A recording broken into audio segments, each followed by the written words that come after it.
ഇനി എനിക്ക് ധൈര്യമായി സജസ്റ്റ് ചെയ്യാം. നേത്ര സംരക്ഷണത്തിന് നമ്മുടെ Ahalya. Ahalya foundation eye hospital, കേരളത്തിൽ എല്ലായിടത്തും. മുതുതല ഗ്രാമപഞ്ചായത്ത് ദ്വിദിന പഠന ശില്പശാല സംഘടിപ്പിച്ചു. ഗ്രാമപഞ്ചായത്ത് പ്രസിഡന്റ് എ ആനന്ദവല്ലി ഉദ്ഘാടനം നിർവഹിച്ചു.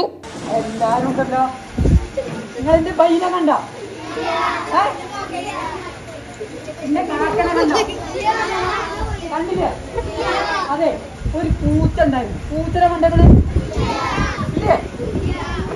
ഒരാടുണ്ടായിരുന്നു. ആടിനെ കണ്ടമന്നാർക്ക് തോട്ടമുണ്ട് ആറടിപ്പൊക്കത്തില്.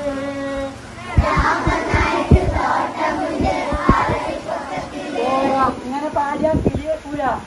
രാമന്നാർക്ക് തോട്ടം. മുതുതല ഗ്രാമപഞ്ചായത്ത് അപ്പൂപ്പൻ താടി എന്ന പേരിൽ ദ്വിദിന പഠന ശില്പശാല സംഘടിപ്പിച്ചു.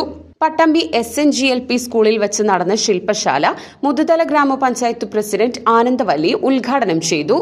Pattambi AEO RP Baburaj, cine serial artist Anoop Krishnan, ഉജ്ജ്വലബാലി പുരസ്കാരം ജേതാവ് നീരവ് ഗണേഷ് തുടങ്ങിയവർ മുഖ്യാതിഥികളായി പങ്കെടുത്തു.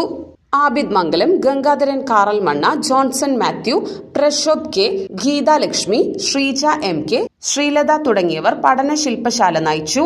നിരവധി വിദ്യാർത്ഥികളാണ് ശില്പശാലയിൽ പങ്കെടുത്തത്.